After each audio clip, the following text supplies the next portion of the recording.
Expedia and Visit Scotland invite you to come experience the beauty that awaits in Scotland. The sweep of wild coastlines, quiet lochs, and untamed landscapes. Fresh cuisine that feels rooted in the land.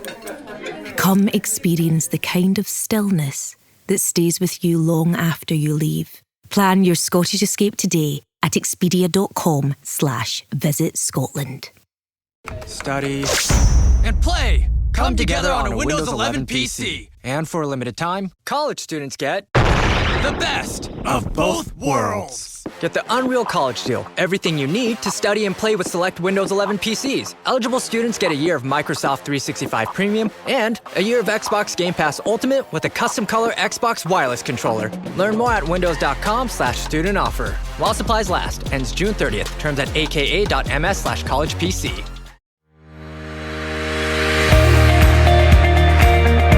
Hey, I'm JJ Virgin, PhD dropout, sorry mom, turned 4-time New York Times bestselling author. As a certified nutrition specialist, fitness Hall of Famer, and globally recognized leader in health, I'm driven to keep asking the tough questions and use my podcast to simplify the science of health into actionable strategies that help you thrive. Want an ad-free experience? You can now subscribe to my exclusive VIP podcast at subscribetojj.com for just $4.99 a month or $49.99 a year. It's like your daily latte, but better for your health. I'd also love to hear your thoughts on the show. And here's the fun part. When you send me your review, I'll reply to you using my on-demand virtual me. That's right, my team and I created a virtual JJ packed with my books, speeches, and wisdom so I can personally connect with you. Here's how you do it. Subscribe and leave an honest review of the podcast. Take a screenshot of your review.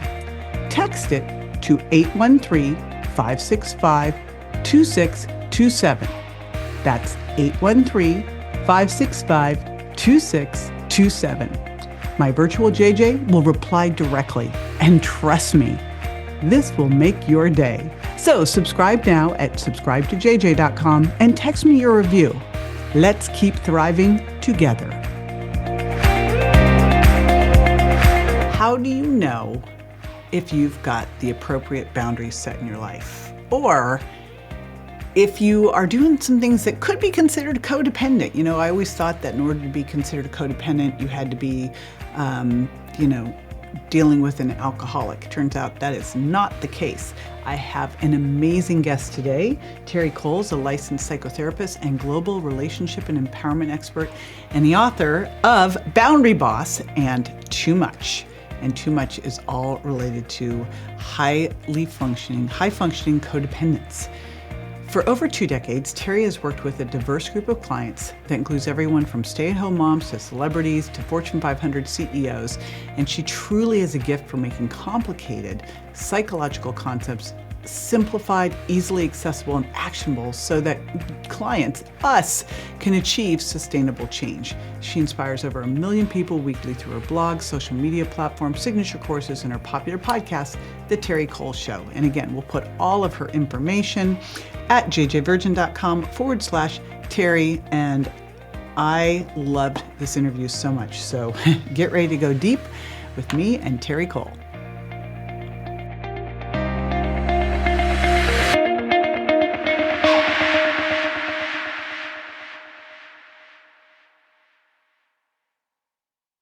All right, Terri Cole, welcome to the show.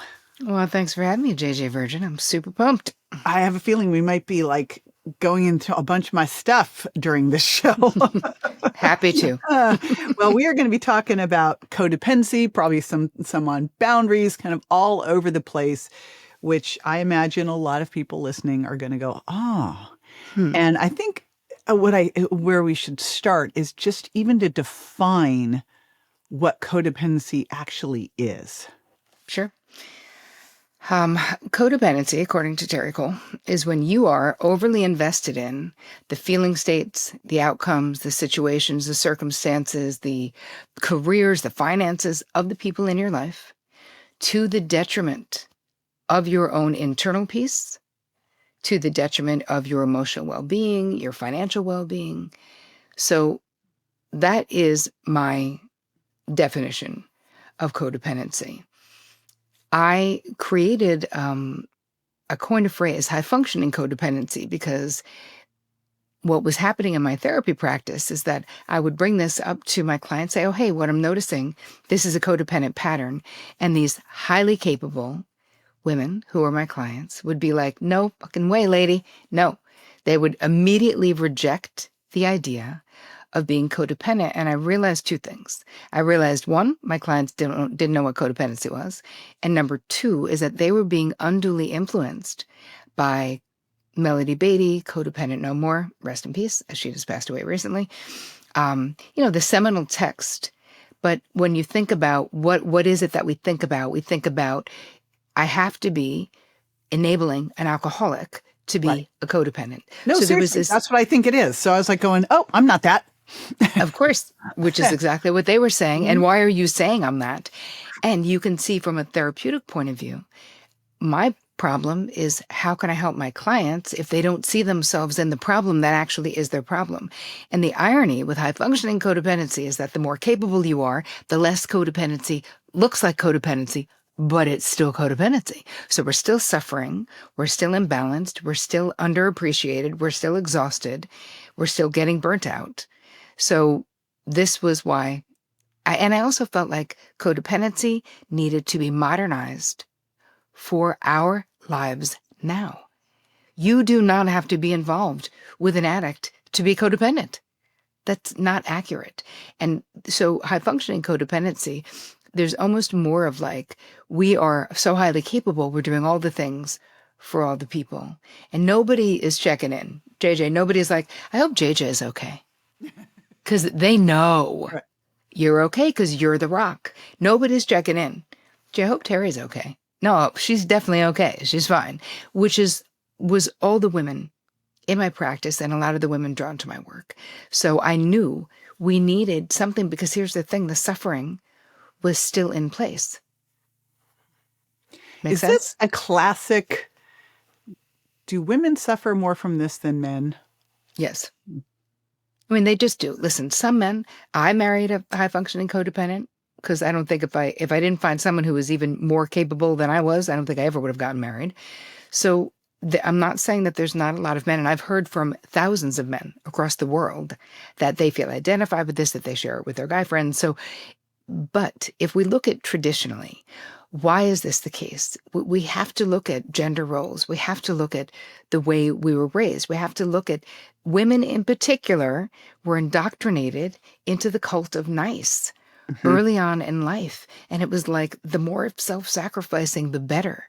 So when women would come into my practice, and sort of these high-functioning women, were getting it all done, but they were getting it all done at the expense of themselves. And they didn't understand, like, why don't I know how to set boundaries? And almost feeling bad about themselves. And I'm like, dude, all of us were raised and praised to be self-abandoning codependents. This was socially sanctioned behavior. Mm-hmm. You hear someone talk about, oh my God, Betty's amazing. You would love her. She would give anybody the shirt off her back. You're like, bitch, keep your shirt on. Like, why are you just stripping for all the people? How about some discernment about who we're giving our clothing to? But also, why is that? Why is that celebrated? Why is that held up as like, this is what good women do? So I don't think that that's what good women do. And I felt like we needed to see ourselves in what was going on, because there's this whole entire generation of women coming into my therapy practice, into my mastermind, into my courses, who are fucking exhausted, burnt out. And even though they're getting it all done, they're like pissed. Yeah. Right? We're not enjoying what we're creating. We are tired. We're burnt out. So do you want to talk about some of the traits? How can people identify themselves in these behaviors? You want to share a story? Tell me, what do you want to do? My gosh. I want it all. Yes, yes, and yes. I mean, as I was listening to you describe it to begin with, I thought, but it sounds like some of that would be good, but too much of that is bad. And it's like, where do you find that happy medium? So yeah, I mean, how would someone be able to identify that they have this as an issue versus that maybe they have some of these traits and they're good and they haven't gone over the edge? Yes. Oh, such a good question. And I have a perfect answer. And we could do it right now. People can take a resentment inventory. So this will be a GPS that guides you to where you might be overfunctioning, or you might need a boundary, or you might need to set a limit. So, because sometimes people will, on the interwebs, will say, Terri, maybe I'm just nice. Ever think of that, And I'm like, here's the thing about niceness and thoughtfulness and healthy caring is that if you can't not do it, it is a compulsion like any other compulsion. So many people, it is a knee-jerk reaction. I cannot stand your suffering, so I have auto advice to give to you. I feel responsible for fixing your problems because your problems cause me so much anxiety. It causes me less anxiety to fix your problems, right? So the clarity about, back to your initial question, how can we tell caring or codependent? And I will venture to add another category, caring, codependent, or controlling. Because at its basis, at its foundation, any kind of codependency, garden variety or high functioning, is an overt or covert bid or desire or attempt to control other people's outcomes. Anytime you're thinking in your mind, anybody listening, I don't want them to think, or I don't want them to feel bad. I don't want them to feel. Anytime you are thinking those, I don't want them to think, I don't want them to feel. I want you to back your hiney up to your own side of the street, because how someone else, what they think and what they feel is not your side of the street. And yet we feel this over responsibility for other people's experiences, what they think and what they feel.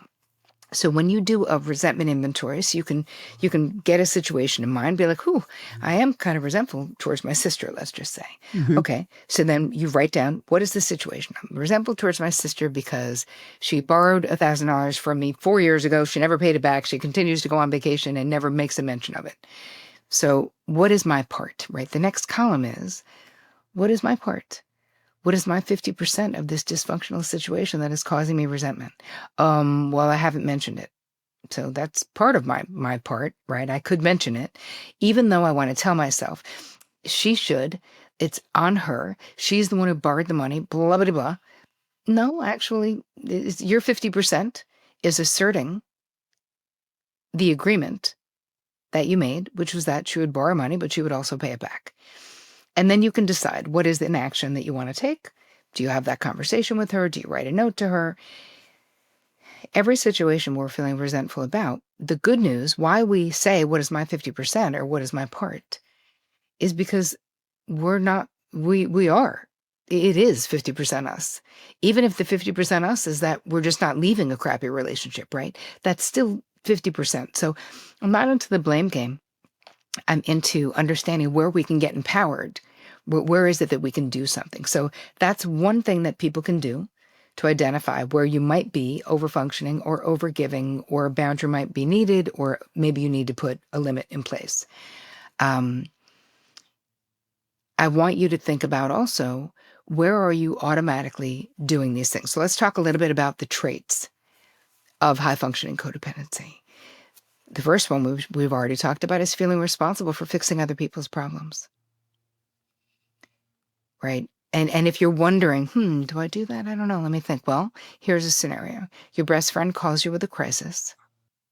How quickly does that crisis become your crisis? How quickly do you put down what you're doing? How quickly are you Googling? How quickly are you going into your phone Rolodex and finding the best oncologist at Sloan, finding the person who can do the thing, finding the lawyer that you used for that thing that you needed?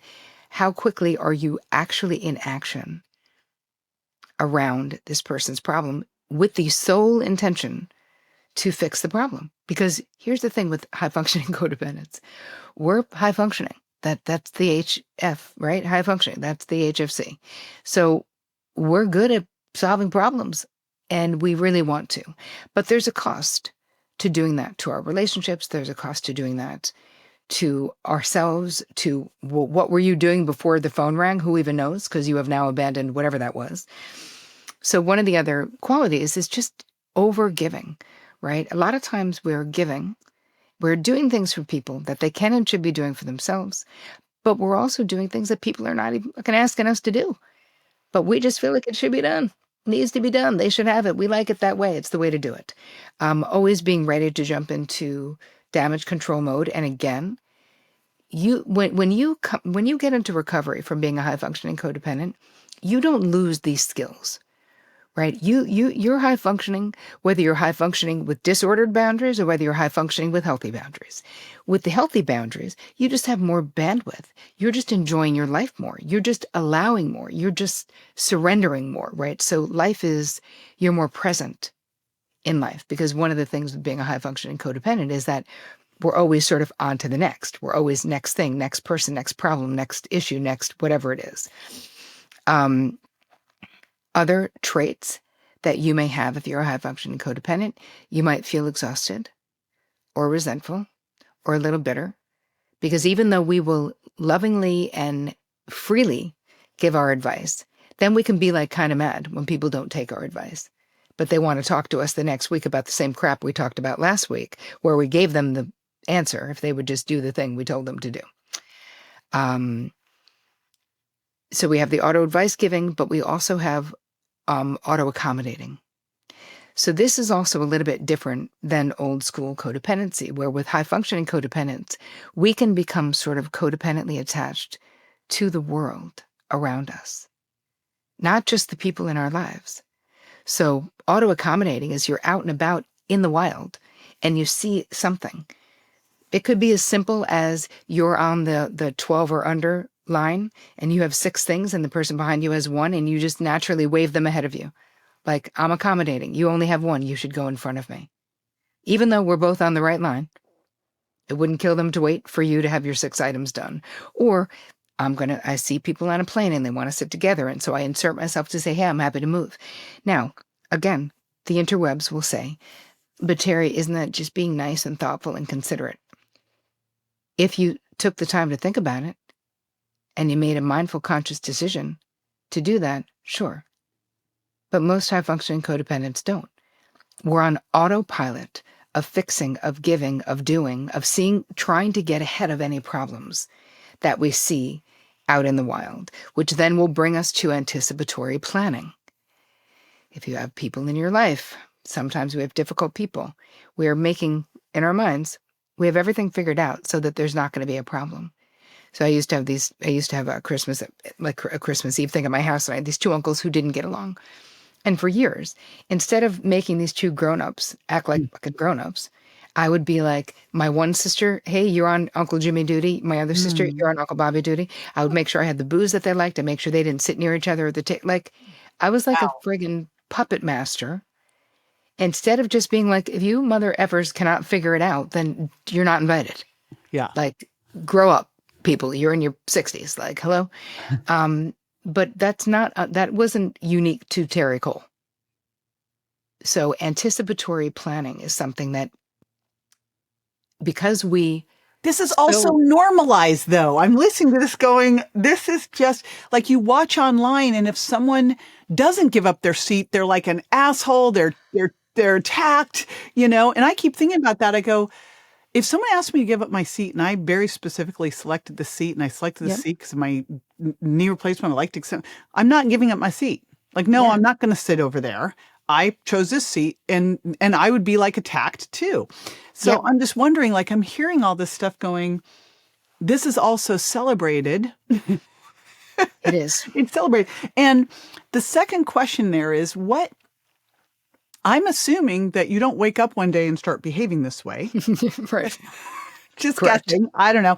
And what's interesting when I think about how I was raised is I'm trying to think of like where my mom might have been codependent and where she wasn't, and what her boundaries were like. So I'm wondering, is this stuff that we saw and we learned? Is this stuff like where does this behavior come from that we then just think is normal? Yeah. Well, it's a combination. So great questions, and you're right.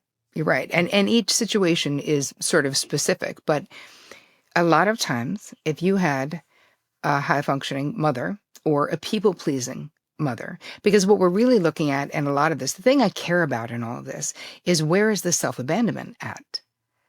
Where are we, in a way, last on our own list? Even though many of us are very successful, but where are we? If you're an HFC, you're almost always willing to take one for the team, right? We just want to be like, someone else needs something more, like, or we'll take care of the things that really matter to us. But when in relationship, because being a high-functioning codependent is a relational disorder.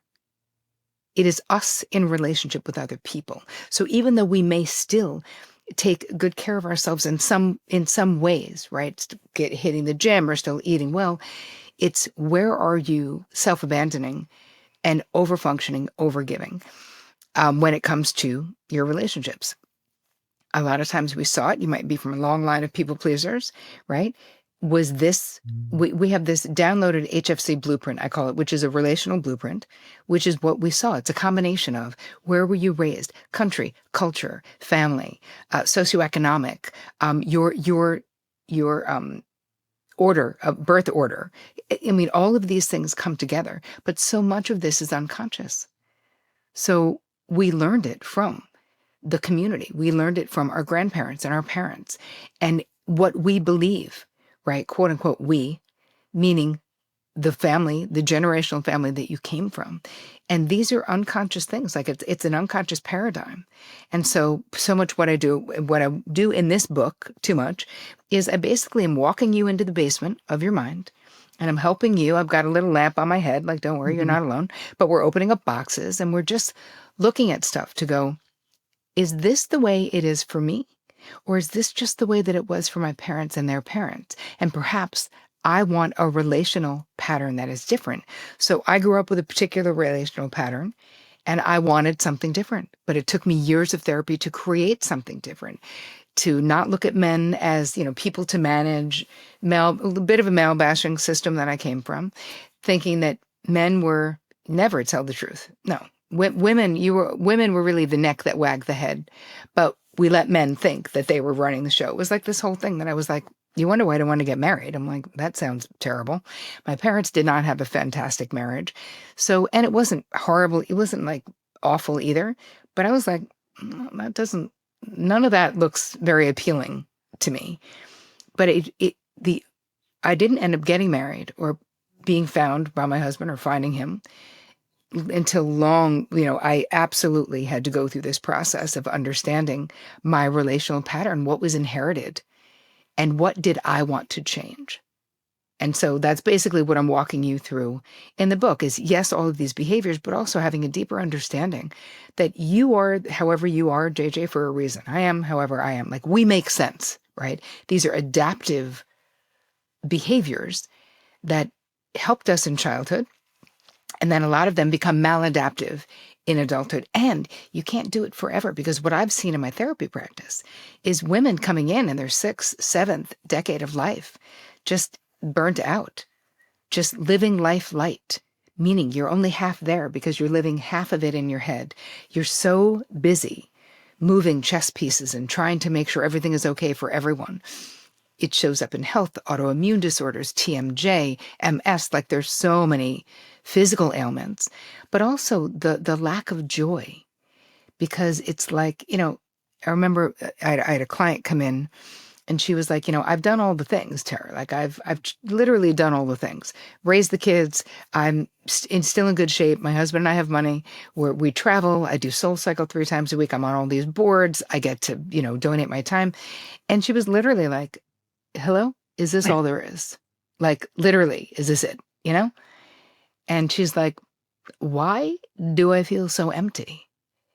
And I was like, because you built your entire life checking boxes that somebody else constructed, saying yes when you want to say no, to be nice, managing the crap out of all the people in your life, but not relating to them in an honest way. So really, it's like an existential crisis of real deep loneliness, because if we're saying yes when we want to say no, or always taking one for the team, people don't know you, which is why boundaries are so important, which is why not being codependent is so important, because you're so worth knowing, Oh my gosh, there's so much to this, because I think even just looking at this, you'd go, well, what actually is healthy, Mm-hmm.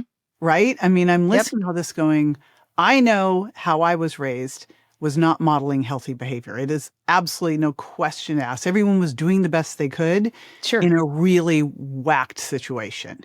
Yep. And so, and you look at most people, I think you put two people together, things are weird. It's like you're Yeah. always going to have these things. So how do you even know what modeling a healthy situation would be like? What does it even look like? Part of, the way that I teach it is the same way that you do therapy, which is that you always go in before you can go out. So part of it is understanding. And if we're looking at boundaries and codependency as sort of like boundaries, and then we lead into codependency because they're two, I wrote two full books about them because they're such dense and rich topics of healing and transformation. But if you look at boundaries, according to me, you knowing your boundaries, this is like, I want you to think of it as your own personal rules of engagement, which is just letting other people know what's okay with you and what's not okay with you. How does someone even know what's okay with them and not okay with them? Well, I break it down into four different things that we can look at, which is your preferences, your desires, your limits, and your deal breakers. And the reason I did that is because not all boundaries are created equal, right? Your preference is not as important as a deal breaker. Of what are the things that are important to you, JJ, let's say. You may have a preference for something. And if your husband is like, okay, but I have a different preference, that's you can maybe negotiate a preference. That's okay. This is how we're in long-term relationships. But if you had, let's say, I had a client who was married to someone who was in recovery, and then they relapsed during the pandemic, and this was a deal breaker for her. Now, she didn't leave right away. She just was like, listen, you have 3 months basically to get back into treatment. Like this is a deal breaker. I cannot be with you when you're active. We need to know what those things are. So I think in the beginning, it's just looking at, in the beginning of Boundary Boss, my first book, I had this massive list that I had readers do called the okay and not okay list. And I listed every single nuance of every area of your life. Like, what is happening? And the real question, JJ, maybe the easiest way for listeners to be able to start this process is making a list of what are you tolerating? Mm.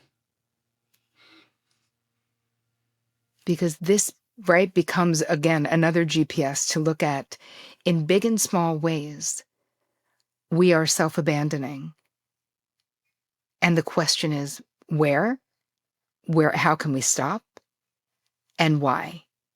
Because people, once you start understanding that your preferences, your desires, your limits, and your deal breakers, once you start really understanding what those are, it's so much easier to create boundaries, to make a boundary request to someone. I'd like to make a simple request that if you're going to be more than 10 minutes late for dinner, you text me, right? That's a simple boundary request, right? You're asking them to do something different than what they're doing. And so much of the time, women in particular, there's been this Kool-Aid of being like the cool girl, having no needs, you know me, no fuss, no muss, whatever you guys want to do is great. Like, can't be real, isn't real. And sometimes I don't care what we do. But here's the thing. I walk you through the process of really looking at, do you really not care, or are you just so conflict avoidant that even making a friggin' request for dinner is like too much in case someone else doesn't want to eat what you want to eat? And just trying to stay out of the line of fire, depending on how you were raised and what kind of a family system and whether you experienced abuse or not. But even if you didn't experience any kind of abuse, you can still have super disordered boundaries and not know who you are, as you're saying. So I love the idea of doing a list of what are you tolerating. I love that too. Well, even if you were raised in I don't even know, like, I actually don't know anyone was raised in a completely normal household. I don't think No, me either. probably exist. And, back in the day when I was starting out as a personal trainer, I was in all of these very, very celebrity and wealthy households, and that crazy stuff I saw, I'm like, oh my gosh, like, I went, okay. They have that magazine, Celebrities Are Just Like Us. I'm like, oh, you have no idea. Like, You're like, like us and worse. I go, let's talk boundaries. It's crazy. But even if you were somehow raised, you were the one unicorn raised in the normal thing, you Mm-hmm. still look at women in general. We are raised to, just say, oh, whatever you get is okay. Oh, no, I don't really care where I go for my birthday. I remember hearing this. Did you ever look at the work of Alison Armstrong? Mm-mm-mm. Yeah, and she literally says women will say this. The husband is sitting here, all he wants to do is please you, and you say, "Where do you want to go for dinner?" And you go, "I don't care," because you just want to please him back, but you really do care, but you're not going to Right. say it. So, And you're withholding. The thing is, you're withholding valuable information. Like when we say we don't care, when we do, what we're doing is we're giving corrupted data about who we are to the people who are trying to love us the most. But we just want to be like, again, like you said, pleasing. It's not pleasing. And then you end up like one of those women who come into my office in their 70s and they go, nobody knows me and my life has no meaning. And you're like, makes sense. That tracks, given the amount of self-sacrificing that you've done that you thought was going to pay off differently. But mhm. when, it turns out that what people really want is to know you. Turns out that the thing that you have to bring to the party is your unique lens and your unique gifts and skills and talents. Like that's what we want from you. It's not to just blend in, or it's not to not make waves. It's, you hear all of this stuff about humility and don't brag. And it's just all of it is to keep women small. And so much of this has to do with the patriarchy. This is a patriarchal system that we were raised in, and we're still dealing with it to this day.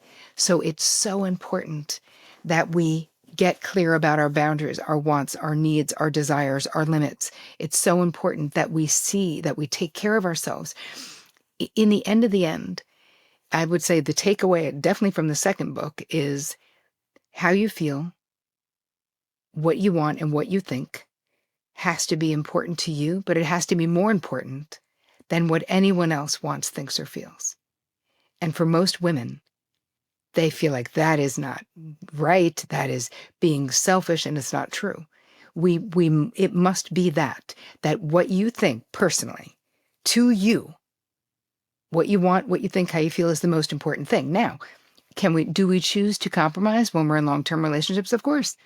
Will you compromise if you have children? Like, and you need to do whatever you got. Listen, all of us who are mothers, you all make sacrifices that you said you were on board for, and we do it. But that doesn't mean that you don't value what you want, think, and feel. And I think so many of us were taught to discard what we want, think, and feel. Take one for the team. Be self-sacrificing. That is what a good woman is.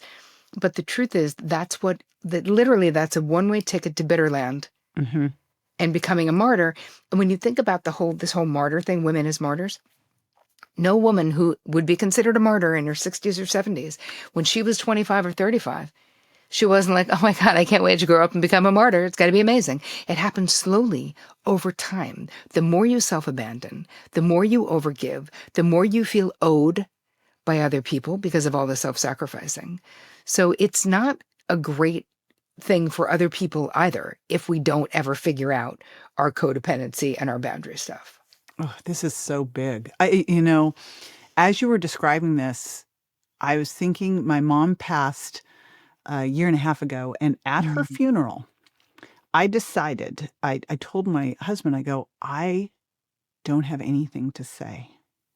I don't know her. I don't know what to do here. And I thought, what I'm going to do is I'm going to invite all of her friends because they saw a side of her she never shared.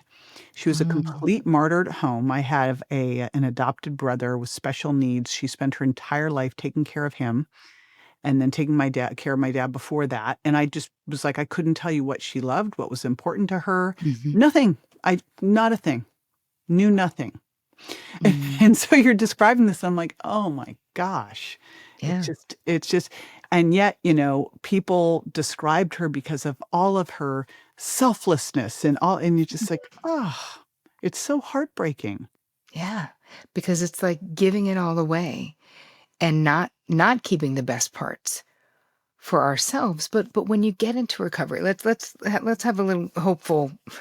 Yeah, We'll I know. move it into. I tried to pull her out. I really did. I was like, tried to bring her on vacations, right? But she wouldn't leave my brother to do any of it. So, Yep. Which is so hard because you could so clearly see, right, that she deserved it and that you could mhm. provide it for her and you wanted to. And it's sad when that gets rejected, and the commitment to the martyrdom is just so hardcore. But what people are doing, just by even having this conversation, if we're helping people raise their awareness around these behaviors that are self-sabotaging, around their boundaries, right? When we move into, first of all, having more compassion for ourselves, like we are this way for a lot of good reasons, as I said before. We were raised to believe this is right. So we really started at a deficit. Nobody taught you this in school. You didn't learn it in the Girl Scouts or any of that crap. I mean, even in the Girl Scouts, they're like, me last, basically was like their motto, kind of. I mean, I never was a Girl Scout, but Oh, it was one of total my friends go-giver, was. self-service badges for supporting others. That's Yes. what you got the badges for. I only did brownies, but that's what it was for. Well, I mean, that's just It so was like service projects. It wasn't like I learned how to do something better myself. No. nope, nope. Mm-mm. All the indoctrination though, right? So if you're feeling you see yourself in what JJ and I are talking about, just forget the self, just no mea culpa. No, don't feel And the bad about it, guilt. right? I think it's the guilt. Like Hmm. I think that we are given so much guilt for. Yeah, I see it just in my side of it for anyone doing any self-care. I'm like, oh my gosh, Yes, put yourself at the top of your to-do list. Come on. exactly. And that you have a right. It's one of my Boundary Boss Bill of Rights, where you have the right to, self-care without feeling selfish. Yeah. Because exactly what you said is it's so true. But part of it is understanding. And I don't think I knew this in my own life until I had this disruptive experience in therapy. One of my sisters was in a terrible situation. She was living in the woods she was an alcoholic. She was living with someone doing drugs. He was abusive. She had no running water. She had no electricity. It was winter in upstate New York. So anyway, for an HFC, that's like a complete 5-alarm fire endlessly, where my whole life was like, how am I getting her out of there? Because this is just terrible. And after crying about it with my therapist and trying to figure it out and throwing money at it and trying to hire a lawyer, just doing all the things, my therapist just said to my face, Terri, what makes you think you know what Jenna needs to learn in this life and how she needs to learn it? Mm. And I was like, well, I think we could agree she doesn't need to do it without running water. Like I was like all defensive. Mm. And she said, I can't agree to that though, Terri, because the truth is I don't know. But do you know what's happening for you? And I was like, no. And she basically said, listen, you've worked hard to create a harmonious life, and your sister's dumpster fire is messing with your peace, and you really want it to be fixed so that you can go back to feeling peace. And I was like, she is not lying. That is a fact. That is actually true. But I didn't realize I had a choice is the point of the story. I didn't know. And she's also like, all the things that you've done, these interventions with your sister, have probably elongated her time in that no running water hell, right? Because it's like putting a Band-Aid on a gaping wound. Mm. So I was like, well, then what do you do? And this is the first time anyone ever told me what boundaries were. And she said, you need boundaries with your sister. You don't need to talk to her about this guy. And so I had a conversation, said to my sister, I love you, and I can't talk about this anymore. So if and when you want to get out of there, I will always be your person. But in the meantime, you like, I can't do it for you, basically. And less than 9 months later, she called me and was like, are you still my person? And I said, yes. And I went and picked her up. And now, instead of her being saved once again by her baby sister, she got to be the hero of her own story, went back to school, got sober. But she did that. And I got to cheer her on. And my husband, I helped her appropriately, but like not sweeping in with like the cape on and making it all about me. Because when we do this, all of this auto advice giving, what we're really doing is we're centering the other person's problem on us as the solution, which was so painful for me to like be like, wait, I thought it was Mother Teresa. What are you talking about? Like, so A, I don't have to do this. Oh my God, thank God. And B, like, I had to really look at it was more about control, or at least as much about control as it was about love. And so I think that for me, having that experience and realizing I had a choice and that I thought I didn't have a choice. I was like, if I'm a good sister, I need to just do this until I get her out of there, And what I learned is that that actually wasn't accurate and that I was stomping on her autonomy because I didn't like how she was doing it. And that is a lesson that changed my life and actually became, that really was a pivot into boundaries for myself. And then codependency and all of that was really from that one massive experience to realize I did not have to save her. It was not on me to do that. And that I couldn't, because she's like, I'm not saying you shouldn't save your sister. I'm literally saying you can't. It's impossible. She's a sovereign human being and you need to let her do her thing. I think of a statement. You know Mary Morrissey? Mm-mm. She is a real close friend and my mentor, and she literally has this statement of what is mine to do. And as you're Yes. saying that, I'm like, oh yes, remember, because I love the what is my 50%? What's my side of the line? Am I crossing over my side of the line? What's Yeah. my, and I quite often will check myself and I go, what is mine to do? Is that mine to do? Or is that like, for me, my ego stepping in, trying to do this and, Right. conduct this. And I think that is, when you look at all of this, one of the bigger challenges, especially just in terms of boundaries, is so many of these things society would say, oh, that's really nice of you. And I'm trying to Yeah. go, okay, is this mine to do? And maybe it's just that question of what's my 50%? Is this mine to do? And really looking at these things, or am I, because I don't think anywhere in our consciousness are we thinking, I just want to control the situation and I want to be the good, look like the bigger person. Yeah. But ultimately that's what's happening, right? Yes. Yes. And the thing is, we can't sugarcoat the amount of control that we're exerting over other people because of our discomfort. Gabor Mate talks about it from the point of view of like, I cannot tolerate, I will make suggestions and fix you and do what I need to do because I cannot tolerate your pain. Your pain is too distressing to my nervous system. So therefore, I must get into action basically around that pain. And so my work, when you think about what is the biggest flex when it comes to love, it's not solving people's problems, for sure, because you can't even. It's being in the foxhole during the dark night of the soul with someone and being able to hang with their pain, being with them. I'm compassionately witnessing you. I love you. I'm here. I don't know what you should do, but I'm not going anywhere. What about just asking, how can I best support you right now, babe? Just that question, instead of making, for me, I always made assumptions that they would want what I would want, right? That the way that I would think to do it is the way to do it. And what we're cutting off, the intimacy that we don't get to experience in our relationships when we don't ask expansive questions. So the opposite of auto advice giving is asking expansive questions. Whether it's a 6-year-old, a 16-year-old, or a 60-year-old coming to you for advice, let's say, you start with saying, okay, so tell me what do you think you should do? That's first stop on every bus. If a 6-year-old, even if the 6-year-old has a bad idea of what to do, but at least you now are in that kid's head. So Bobby comes home, he had a fight with Billy at school. You go, okay, instead of being like, we don't fight in this family, no.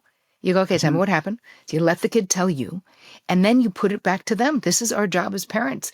Teach them, right? Conflict resolution, deductive reasoning, all this stuff. And you say, what do you think you should do? And he says, I think I should go in tomorrow and beat Bobby up. You could be like, okay, well, let's play that out. What would actually happen? Why do you think that's a good idea? Like, we're not going to let the 6-year-old do that.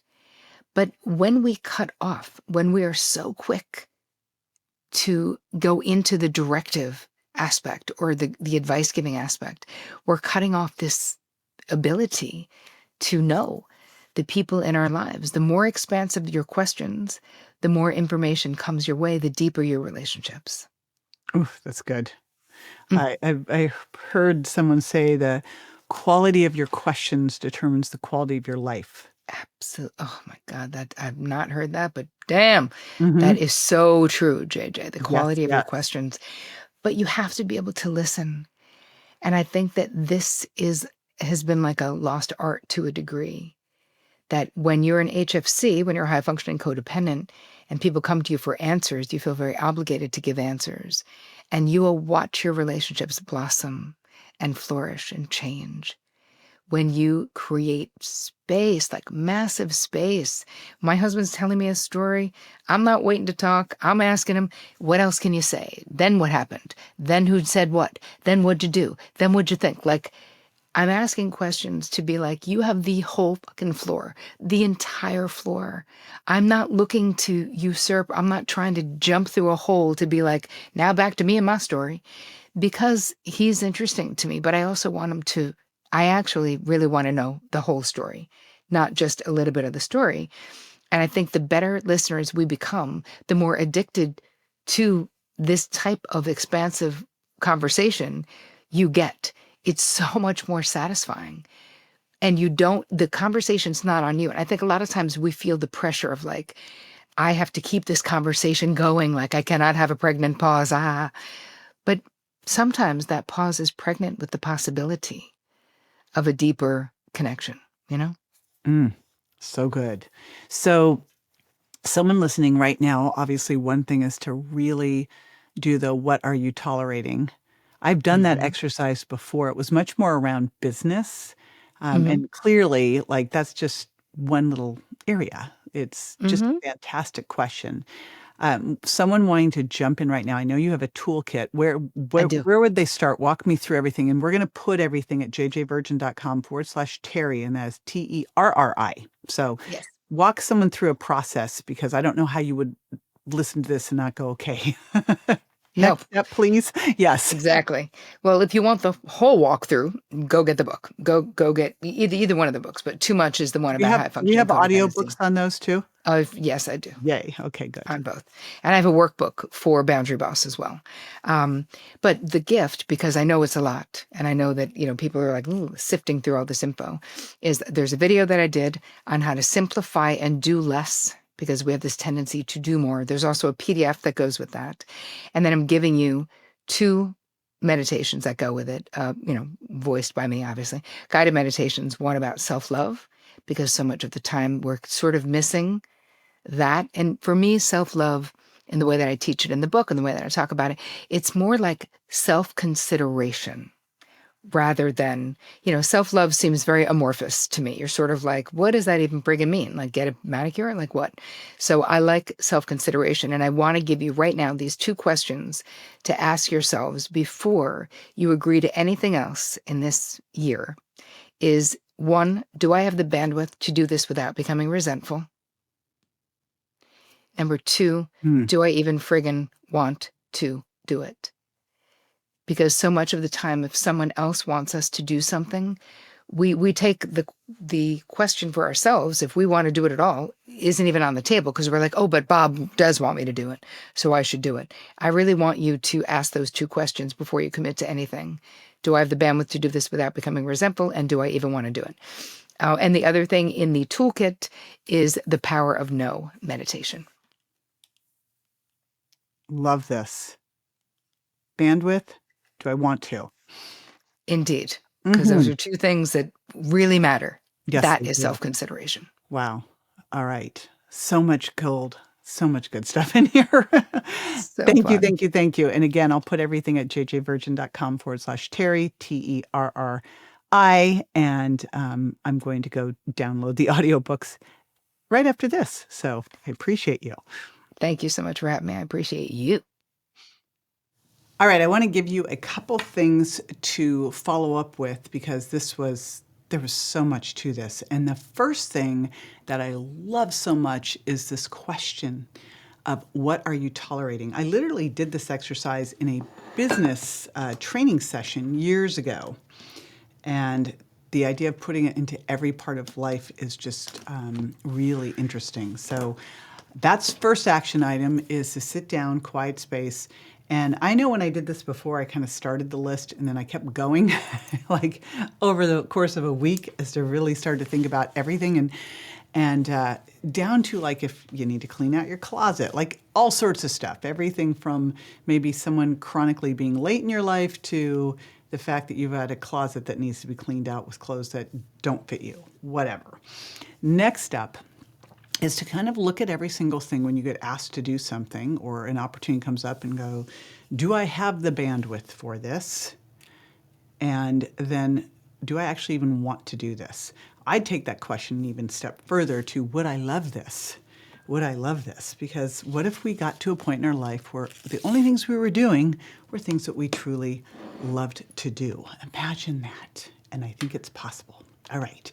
Reminder that I've put all of the information, links to Terri's podcast, her website, the toolkit she's gifting us at jjvirgin.com/Terri, Terri.